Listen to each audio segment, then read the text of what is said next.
नमस्कार सर, मेरा नाम राजू है। आज के वीडियो में हम देखते हैं कि सबसे अच्छा जो मेरा म्यूचुअल फंड रहा इन्वेस्टमेंट और सबसे ख़राब म्यूचुअल फंड इन्वेस्टमेंट वो कौन कौन सा रहा, इसके बारे में बात करेंगे। उसके अलावा एक और चीज़ है कि 20 लाख रुपया म्यूचुअल फंड में मैं लगा के छोड़ दिया हूँ, तो उसका आगे क्या होगा। जैसे बोलते हैं ना, एक प्लॉट लिया है, एकदम मज़ेदार प्लॉट है, इधर से जो है IIT का बाउंड्री भी घेरा गया है, मेट्रो भी निकल रहा है और 4 लेन का हाईवे भी चल रहा है। अरे हमको क्या करना है, लेके छोड़ दिए। बेटा है, फिर बेटा का बेटा होगा, पोता होगा, छोड़ दिए उसके लिए। कोई क्वेश्चन पूछ दिया, बेचेंगे कब? अरे पगला गए क्या, बेचेंगे क्यों? ये तो दिन दूना रात चौगुना हो रहा है, इस टाइप से। तो 20 लाख रुपये मैंने भी लगा के झोंक के कहीं छोड़ दिया है, इसके बारे में चर्चा करेंगे। सबसे पहले बात करते हैं कि सबसे अच्छा और सबसे खराब म्यूचुअल फंड मेरा कौन कौन सा रहा। तो यहाँ पे लिस्ट है टोटल 8 म्यूचुअल फंड जहाँ मैंने पैसा लगाया है और ये अच्छा एकदम मुझे अच्छा रिटर्न दिया, सेटिस्फैक्ट्री रिजल्ट दिया। Axis small cap, HDFC mid cap, HDFC flexi cap, HDFC small cap, ICICI value discovery. यहाँ देख लेते हैं नाम, लिस्ट इस तरह से। एक्सिस स्मॉल कैप 11,29,000 जमा किया है और वैल्यू है 16,13,000। कितने परसेंट का रिटर्न? 18% का एनुअल रिटर्न यहाँ पे दे रहे हैं। दूसरा फंड है DSP स्मॉल कैप, हमने इसमें शायद लिस्ट में नहीं लिखा है, लेकिन इस DSP स्मॉल कैप भी मेरा लंबे समय तक चलता रहेगा। 6,09,000 जमा किया है और इसमें वैल्यू है 6,88,000। रिसेंटली सारा पैसा स्विच किया है, 10% के रेट से यहाँ पे पैसा दिख रहा है। जो अच्छा पुराना फंड है वो HDFC फ्लेक्सी कैप है। यहाँ पे मैंने 1,03,000 मात्र डाला है। HDFC फ्लेक्सी कैप और ICICI मल्टी कैप मैंने बताया था 1995 से चल रहा है, काफ़ी पुराना फंड है HDFC और ICICI के AMC में। उस 1,03,000 का वैल्यू है 3,91,000, 15% का रिटर्न यहाँ पे दे रहे हैं। अगला फंड जो है HDFC मिड कैप अपॉर्चुनिटी, बहुत पैसा झोंका हुआ है हमने यहाँ पे, काफ़ी पहले से इन्वेस्ट होते जा रहा है। ये 5,44,000 का वैल्यू आज यहाँ पे ये बता रहे हैं 15,53,000, रिटर्न 15.8% का रिटर्न यहाँ पे दिखाया जा रहा है। अब HDFC स्मॉल कैप यहाँ पे 3,96,000 जमा है और यहाँ पे 4,90,000 दिख रहा है। Annual return 18.5। एनुअल रिटर्न का मतलब कंपाउंडिंग रिटर्न, साधारण ब्याज नहीं, कंपाउंडिंग ब्याज का ब्याज भी यहाँ पे चढ़ते जाएगा। फिर है ICICI मल्टी कैप, 1,22,000 का वैल्यू यहाँ पे दिखा रहे हैं 5,10,000, 15.9% का रिटर्न यहाँ पे मिला है। ICICI स्मॉल कैप में रिसेंटली जमा किया है। ICICI वैल्यू डिस्कवरी, ये भी पुराना फंड है हमारा, 3,03,000 का वैल्यू यहाँ पे दिखा रहे हैं 10,24,000। आज ये जी बच्चे के पढ़ाई के लिए, कॉलेज के लिए पैसा अगर देना पड़े तो झट से यहाँ से निकालेंगे, 4 दिन से 5 दिन में पैसा अकाउंट में आ जाता है, पेमेंट कर देंगे। जिन्होंने यहाँ पैसा इन्वेस्ट नहीं किया वो क्या करते हैं, लोन लेते हैं। लोन लेते हैं 1%, 2% पे समाज से, या फिर पर्सनल लोन 12%, 13%, 14%, 15%, 16%। वो बैंक खेलता है आपके साथ, आपके रिक्वायरमेंट के साथ खेलता है।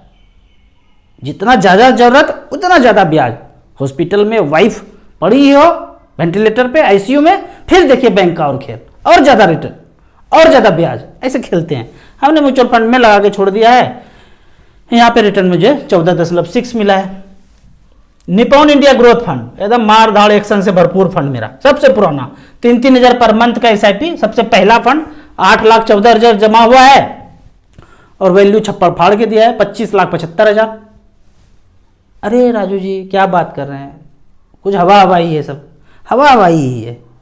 आज रिडीम करूंगा 5 दिन में वो हवा हवाई पैसा 25,75,000 आ जाए। कॉर्नर का बर्फी साइज का प्लॉट मुझे भी पसंद आ जाए तो 25 लाख रुपया का ले लूंगा, पर वो बर्फी वाला साइज मुझे पसंद कभी आया ही नहीं है। इसका रिटर्न देखते हैं 16.6। इस तरह से करके फंड चलता गया। Nippon India multi cap 2 lakh रुपया वन टाइम इन्वेस्ट किया था, यहाँ पे वैल्यू हो गया है 7,57,000, रिटर्न 15.5। वही 14, 15, 16 के बीच हमारा फंड रिटर्न दे रहा है और उतना ही चाहिए मुझे। ये फंड है निपॉन इंडिया फार्मा, इसको कभी ना कभी स्विच कर ही दूंगा स्मॉल कैप में। निपॉन स्मॉल कैप 7,06,000 का वैल्यू निपॉन स्मॉल कैप में, 8,81,000। ये लंबा फंड चलेगा, जो भी स्मॉल कैप में लेके रखा हूं, क्योंकि जब शुरू किया था तो इतना पता नहीं था। धीरे धीरे एज के साथ आपका नॉलेज बढ़ते रहता है। तो जितना भी आप स्मॉल कैप देख रहे हैं सब पैसा यहाँ पे स्विच होके 5 से 6 फंड में आने वाले दिनों में देखेंगे स्विच होके यहाँ पे पड़ा हुआ है और वो फिर लंबे समय के लिए पड़ा हुआ है। निपॉन इंडिया स्मॉल कैप ने दिया है मुझे 23% का रिटर्न। पारंपरिक फ्लेक्सी कैप 4,54,000, हालांकि ये फंड अच्छा है लेकिन मेरे ड्यूरेशन में ये इतना अच्छा रिटर्न नहीं दिया। 5,59,000 यहाँ पे दिखा रहे हैं, 12.6% का। अभी एक कोई फ्लाइट व्लाइट घर चल रहा है बात करने का, तो ये फंड कुछ फंड है जो निकाल करके परचेज कर लिया जाएगा। और लास्ट में 2 फंड है, SBI मैग्नम मिड कैप, यहाँ पे 2 लाख रुपए लगाया था, अभी रिसेंटली जमा किया है, शायद 1 साल हुआ होगा, 2,26,000, 10% का रिटर्न दिखा रहे हैं, 1 साल से भी ज़्यादा हो गया है। तो इस पैसे को भी निकाल करके वो जमीन जो ले रहे हैं फ्लैट उसमें झोंक देंगे। और SBI स्मॉल कैप लास्ट, इसमें SIP चल रहा था, बंद कर दिए हैं अभी, 70-71 रुपया जमा हुआ है और इसका वैल्यू 80,000 रुपया है, 9.2% का रिटर्न है। ये स्मॉल कैप भी मेरे पास पड़ा रहेगा। तो इस तरह से करके जो मेरा लाइफ टाइम हाई पैसा था 1,18,000 पे था, अभी 1,22,000 है, 2 लाख रुपया मैं निकाला भी था, तो 1,24,00,000 यहाँ पे लगभग पैसा बन गया। और रिटर्न यहाँ पे देखेंगे 15.6% का रिटर्न मिला है। तो इस तरह से करके ये सारे मेरे अच्छे म्यूचुअल फंड चल रहे हैं। सबसे खराब फंड म्यूचुअल फंड जो रहा मेरी जिंदगी में, रिलायंस पावर सेक्टर फंड लिया था हमने, Reliance diversified power sector fund, अभी भी है निपॉन के नाम से।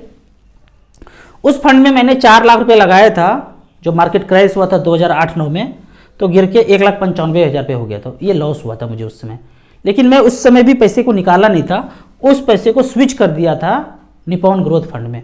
तो ये जो पैसा देख रहे हैं आप, लगभग 25 लाख रुपए मेरे निपॉन ग्रोथ फंड में, तो कुछ पैसा स्विच होके वहाँ भी आया था और वो अच्छा खासा रिटर्न हुआ, मतलब 1 साल में फिर से रिकवर किया। तो मुझे जो लॉस हुआ था वो रिकवर होके वहाँ पे बराबर हो गया। तो सबसे खराब फंड मेरे लिए यहीं पे साबित हुआ। अब यहाँ पे जो देख रहे हैं 1,18,000 पे मेरा पोर्टफोलियो था और 6 महीना 8 महीना पहले देखे होंगे टीवी पे युद्ध चल रहा था, टीवी पे, ओरिजिनल में धरती पर नहीं, टीवी पे चल रहा था। तो उस तरह से डर से मार्केट यहाँ पे हुआ, पैसा भी गिरा, फिर धीरे धीरे करके बढ़ते बढ़ते यहाँ पे लगभग 1,24,00,000 पे आ गया है। यहाँ से 5 साल के बाद आप देखेंगे ये पोर्टफोलियो 2.5 करोड़ का हो जाएगा अपने आप। इसमें मेरा SIP भी नहीं जा रहा है, अब अपने आप 2.5 करोड़ रुपया लगभग हो जाएगा। आप कहेंगे अरे भाग जाएगा, डूब जाएगा, हिरा जाएगा, क्या बात करते हैं, जितना बनाए पकड़िए भागिए, नहीं भागेगा। यहाँ पे देखते हैं जो भागने डूबने का बात करते हैं ना, तो यहाँ पे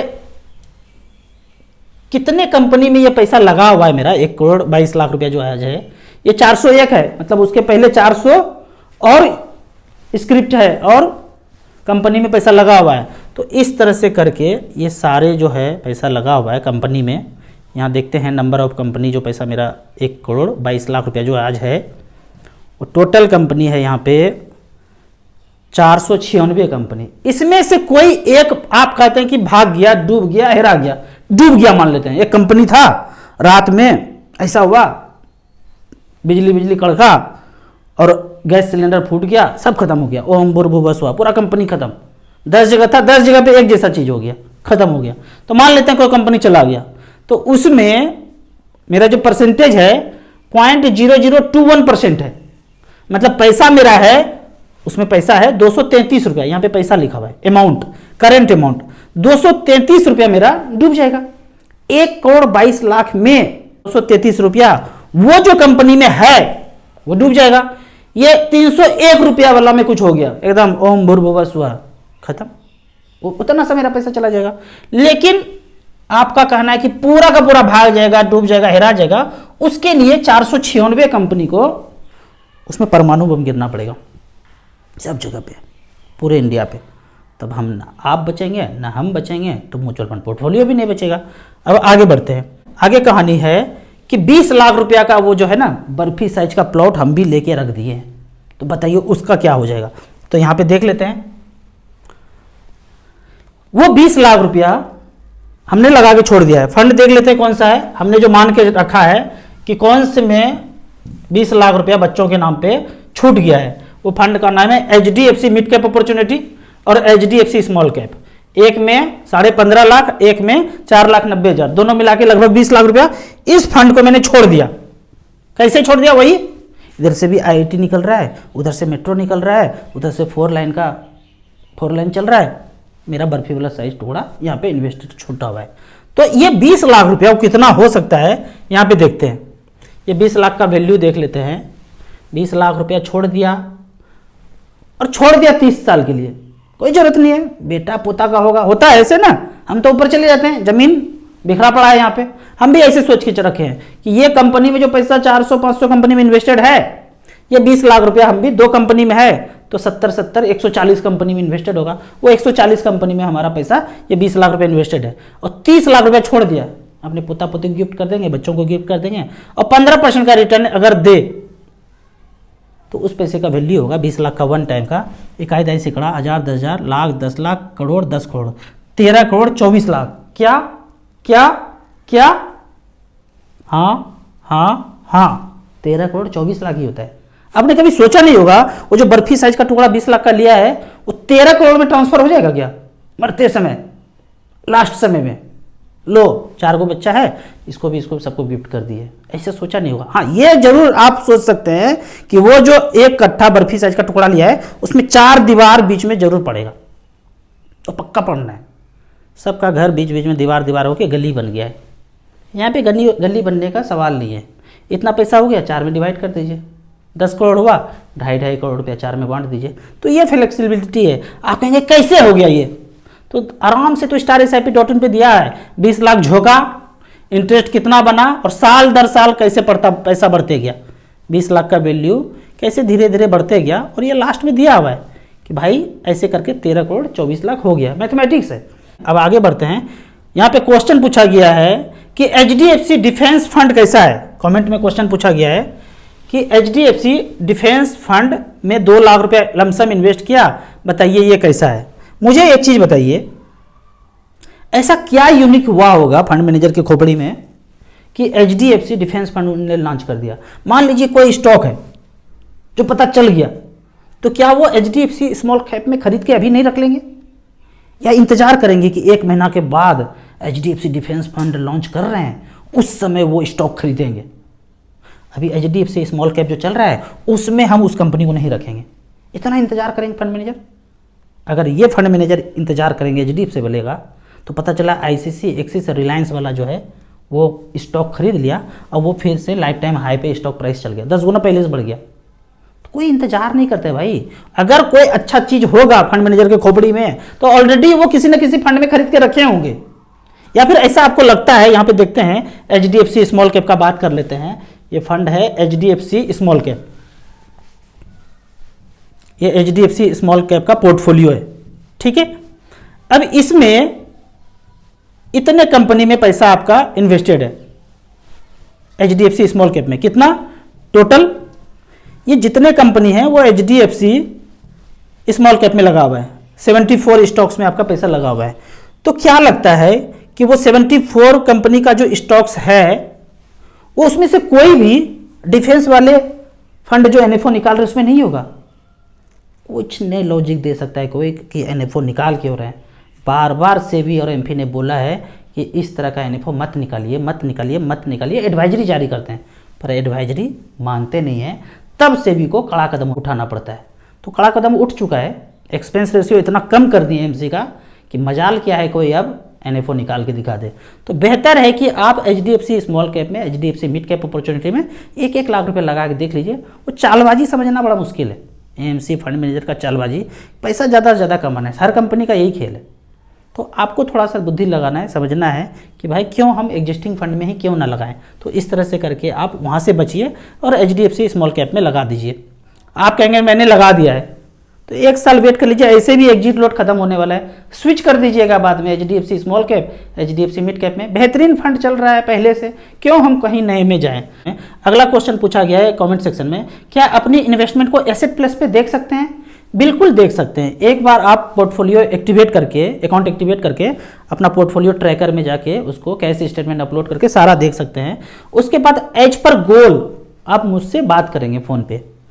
आपका सिलेक्शन सबसे पहले जरूरी है कि ऐसा तो नहीं डेट फंड, बैलेंस फंड और लिक्विड फंड में पड़ा हुआ है और आपके पास टाइम तो 15-20 साल है। तो सबसे पहले सिलेक्शन है, उसके बाद रिक्वायरमेंट है। आपको 5 साल के बाद बच्चे का शादी है तो उस हिसाब से पैसा ब्लू चिप में है या मल्टी कैप में है, स्मॉल कैप में तब नहीं होना चाहिए, वो रिक्वायरमेंट देखेंगे। नील लाइफ टाइम चार्ज है, तो जो थोड़ा सा चेंज होगा, स्विच होगा या कंटिन्यू करना है, वो मैं बता दूंगा मार्क करके कि यहाँ से ये पैसा इस काम के लिए, यहाँ से ये पैसा इस काम के लिए। कोई चार्ज नहीं है इसके लिए, आप सिंक कीजिए, उसके बाद हमसे बात कीजिए। तीसरा क्वेश्चन, नए रूल के हिसाब से एक्सपेंस रेशियो का जो नया रूल आया है, लगभग एक्सपेंस जो है आधा हो गया है। पहले जो लगभग 2% था, समझ लीजिए कि लगभग 1% होने जाएगा लगभग 1 जून से। तो नए रूल के हिसाब से पुराना एसआईपी में भी एक्सपेंस रेशियो कम होगा। जब सेबी का तलवार चलता है ना, तो करेंटली चलता है, मानते नहीं है एमसी, मानने के लिए, बाध्य करने के लिए तलवार ऐसा चलता है, सब नए पुराने सब पे एक जैसा चलता है, सब जगह डिस्ट्रक्शन होगा, लेकिन इन्वेस्टर को फायदा होगा। डिस्ट्रीब्यूटर भी जाएंगे, एमसी वाले भी जाएंगे, सब जाएंगे, प्रॉफिट कम होगा, लेकिन इन्वेस्टर का जितना प्रॉफिट उसका कम होगा, उतना प्रॉफिट इन्वेस्टर का ज़्यादा होगा। तो चिंता मत कीजिए, पुराने हैं, पहले से हैं, मुझे भी फायदा होगा, मेरा भी तो 1 करोड़ 22 लाख रुपए रखा हुआ है, मुझे भी तो उसमें इजाफा होगा अगर एक्सपेंस रेशियो कम होगा। तो ये सबके लिए बल्ले बल्ले है। जो एडवाइजर, जो एमसी ज़्यादा पैसा कमाना चाहते हैं, 5 साल के बाद फिर वहीं आ जाएंगे, फिर से इतना पैसा आएगा कि आज जो प्रॉफिट कम हुआ है कि 5 साल के बाद फिर से लाइफ टाइम हाई हो जाएगा। तो जो लोग डिप्रेशन में हैं कि भाई ये कम हो गया, इतना ज़्यादा होगा, चिंता मत कीजिए, लगे रहिए, काम करते रहिए, मेहनत करते रहिए, वो फिर से लाइफ टाइम हाई हो जाएगा। इन्वेस्टर का फायदा है तो सबका फायदा होगा। आपको इसी तरह म्यूचुअल फंड के बारे में और कुछ जानना है, इन्वेस्टमेंट के बारे में जानना है, तो इस नंबर पे मुझे व्हाट्सअप कर सकते हैं। आपको म्यूचुअल फंड परचेज करना है, पहली बार परचेज करना है, तो दिए हुए ऐप में रजिस्ट्रेशन कर सकते हैं। अगर म्यूचुअल फंड में आपको पहली बार इन्वेस्ट करना है, तो दिए हुए ऐप में रजिस्ट्रेशन कर सकते हैं। यहाँ पे अगर एसेट प्लस का बात करूं, यहाँ पे 2 ऐप है। सबसे बेहतरीन ऐप इन्वेस्टर के लिए इंडिया में देखा जाए तो एसेट प्लस का ऐप है। 2 ऐप है, एक इन्वेस्टर के लिए, एक डिस्ट्रीब्यूटर के लिए। अगर आप ARN नंबर है, म्यूचुअल फंड का एग्जाम पास किए हुए हैं, तो यहाँ पे इम्पैनल करके लिंक दिया हुआ है। अपने बिजनेस को 10 टाइम्स, जैसे मेरा बिजनेस म्यूचुअल फंड का 10 टाइम्स बढ़ गया ऑनलाइन, इसके वजह से, एसेट प्लस के वजह से आप अपने बिजनेस को भी 10 टाइम्स कर सकते हैं। आप फिजिकल काम कर रहे होंगे, एमसी का चक्कर काट रहे होंगे, आप एक ट्रांजेक्शन मेरे कहने पे 500 रुपया का SBI स्मॉल कैप में करके देख लीजिए। क्या इतना ही आसान दूसरे जगह पे है? 1 मिनट के अंदर आप लॉगिन करके, अकाउंट क्रिएट करके आप ट्रांजेक्शन कर सकते हैं, करके देख लीजिए। फिर इतना आसान दूसरी जगह नहीं है, इसीलिए मेरा बिजनेस 10 टाइम्स बढ़ गया। जो इन्वेस्टर है, आपका पहले से भी कहीं चल रहा है, यहाँ पे सिंक करके मुझसे पूछ सकते हैं। आप अपने फाइनेंशियल प्लानिंग का गोल सेट कर सकते हैं। मैं हमेशा कहता हूँ कि ज़िंदगी में पहला 1 करोड़ रुपया ज़िंदगी में आ जाएगा तो खोपड़ी का ब्लूटूथ अपने आप ऑन हो जाएगा। ठीक उसी तरह कुमार सानू की तरह कि बस एक सनम चाहिए आशिकी के लिए, वो पहला 1 करोड़ रुपया आ जाएगा ना, फाइनेंशियल फ्रीडम मिल जाएगा। वीडियो अच्छा लगे तो व्हाट्सएप यूनिवर्सिटी में दोस्तों के बीच इसे जरूर शेयर करें। यूट्यूब पर देख रहे हैं तो लाइक एंड शेयर जरूर करें। Thank you so much.